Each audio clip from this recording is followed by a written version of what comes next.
Hi, this is Miss Litton, and this is the first Friday of the school year. Yay.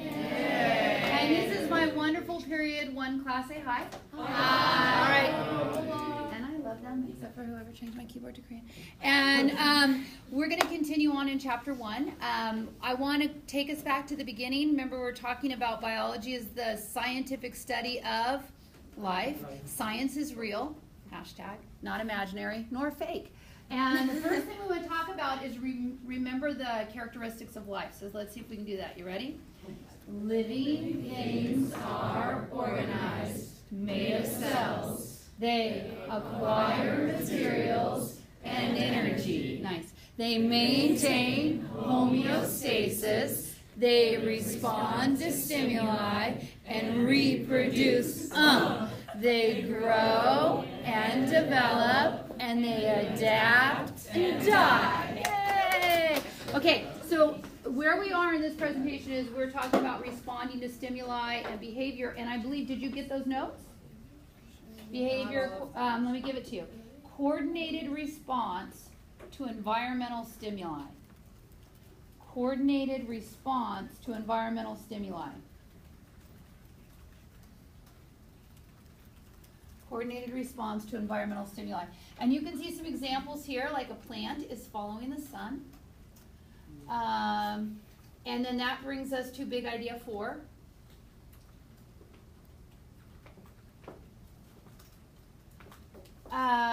Okay, so when the very first characteristic of life was, what was it? Living things are organized, made of cells. There we go. Okay, so when we talk about how things are organized, that's what I want to review with you right now. So if we start from the bottom, where we're going to start is atom.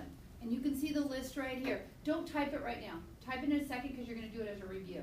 Okay? Look up here, eyes on keyboard. Atoms will build what? Molecules. There are 4 important organic molecules. Can you remember what those are? You eat 3 of them. Carbohydrates, proteins, lipids, nucleic acids. There are 3 important inorganic molecules. Let's see if we can figure out what the 3 important inorganic molecules are by my motions. Ready? Carbon dioxide, water. Yay! Okay, there you go. So atoms build molecules. Molecules will build, now there are different kinds of cells. There are prokaryotic and eukaryotic cells. If you're a eukaryotic cell, you will have organelles.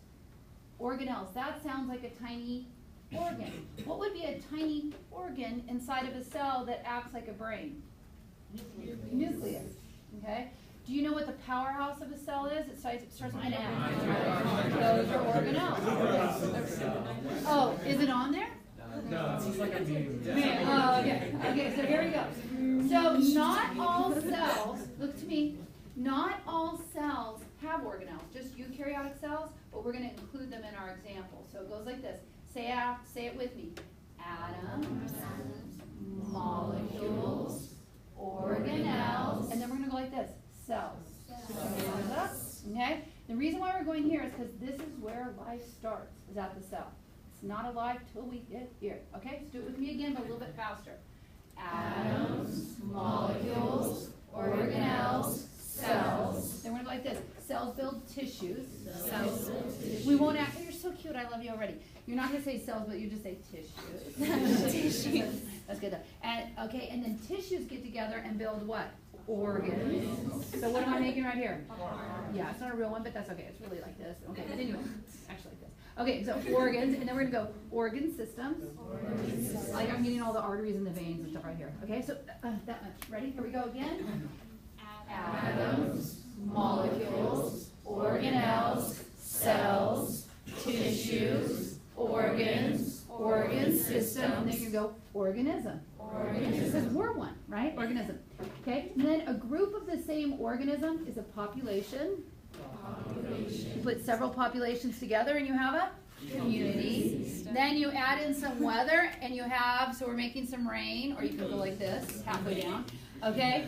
Oh, sorry, dragon. Okay, ecosystem, and then where all life exists, biosphere. Okay, one more time, here we go. Okay. Atoms, molecules, organelles, cells, tissues, organs, organ systems, organism, population, community, ecosystem, biosphere. Yay! Okay, now if you don't have it in your notes, type it in your notes. There's a place for it, right? Organization of life. This would be underneath the umbrella of living things are organized, made of cells. Now you know all of it.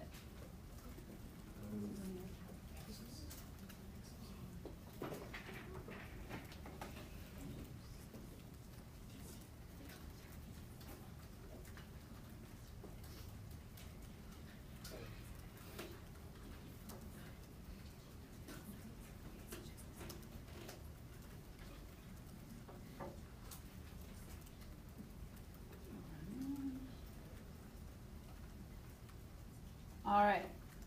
Beta, you should be hitting cleanup somewhere in here. All right, so I can move on. Emergent properties. Look again. Watch. There's a reason for it. Watch. Wow. See how it emerged? Okay. So as you go up in organization, you acquire more properties, right? If I cut out somebody's heart and put it on the table, okay, there it is. It's a heart on the table. But if I move up and put it as part of a system, can it do more? Yes. If I make it part of an organism, can it do more in different things? Yes.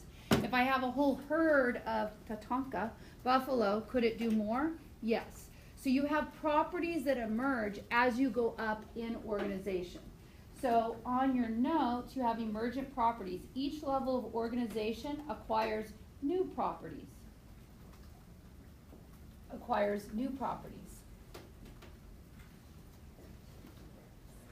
Okay, and so cooperation and competition.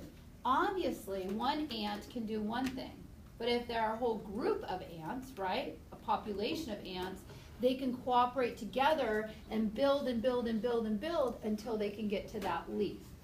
Okay, so cooperation and competition, from chemical reactions in a cell to community structure.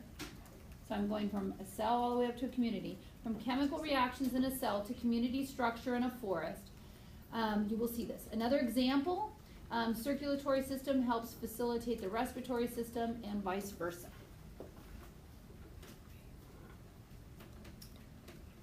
All right. Now, I need you to go to classlab.com, and if I were you, once you go to classlab.com, when you go there, save it as a bookmark, okay, because that's someplace we'll go all the time. Now, how many of you have gone into classlab.com before? Have you had somebody who, okay, so this is new for some of you. When you go to classlab.com, look up here just for a minute so you don't make a mistake. Look, they chunked these numbers so it would be easier for you to look and go 9233 and then 5466. But there is no space when you go in. Okay, there is no space when you actually go into classlab.com.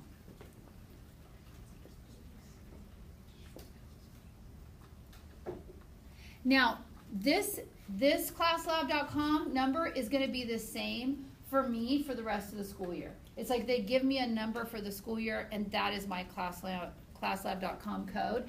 And I have it right here, too, if you ever forget.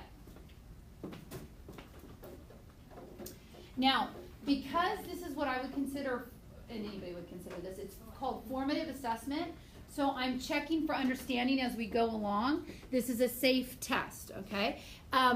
But if we were doing a quiz, and this is how we'll do our quiz, we'll do quizzes like this. And then I'll expect you to be on one tab only, and that tab will be what? Classlab.com. And I am recording. Keep in mind, not only when I'm on GoGuardian can I see everywhere you've ever gone, but I can also see during that quiz, I'm recording it. So all I would do is take it to the office and say, this is where they went. I told them they couldn't go to anywhere else in Class Lab. give them an infraction for cheating on a test. So don't, it's like recorded evidence, okay? It's not your word, my word, there's nothing like that. Not that I would lie anyway. But I'm just telling you, you stay on that one tab and one tab only when you're there. But when you're in here like this, and see, like I can say, this person's on their phone. See, Zatara, I can tell they're on their phone because, I wonder if that came up for iPad. Who's on an iPad? Zatara, where's it? I'm not on. Who's Zatara? One of you is Zatara in here. So, you're going to keep it a secret, but you're on your phone. Okay, so I can tell which item you are on as you go through that. So I'm just letting you know that. Okay, and we have, how many people do we have in here? Did everybody get on? 31. So 31 in here? Yes, because we have one absentee. So now it's going to come up on your screen. I only asked one question for starters here, and then you just answer that one question and submit it.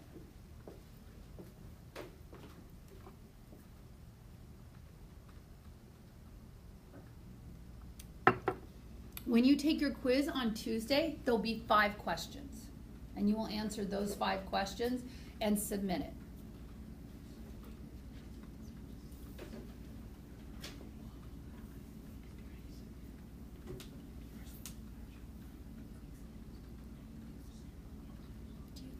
Do you submit it by hitting the next arrow button? Yeah, try that on the Chrome. I don't know how it comes up on those. You have to just click the arrow and then it'll say submit my answer. Oh, okay. And then I think it gives you a smiley face once you've submitted. Yeah. Yeah. So we're waiting for the phone person, Zatara, to submit. They just love their class. I don't think they're in the class. Yeah, how did they get there? Because it's the same code. Yeah. No, I got a new one. I'm pretty sure. Oh, look, 4 people missed. So what this does is help. Okay, you'll see it on your screen. Okay, so 4 of you picked A as the right answer. Discuss with your bio buddy right now, why is A the not the right answer? Go ahead, have that.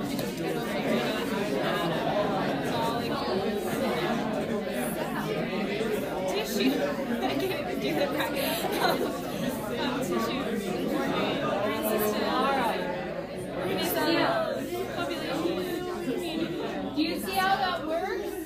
Okay, pretty intuitive. And when there's a quiz, I'll go get on Class Lab, make sure all your other things are closed. I'm gonna record, start, you'll do, submit, and then you're done. Okay, and then I'll export the results, and then I'll put them up on Q. All right, so now we're gonna move on to the next one, but I'm gonna stop this recording because we're done with chapter 1. So hope that was helpful. Oh, I don't want to say that.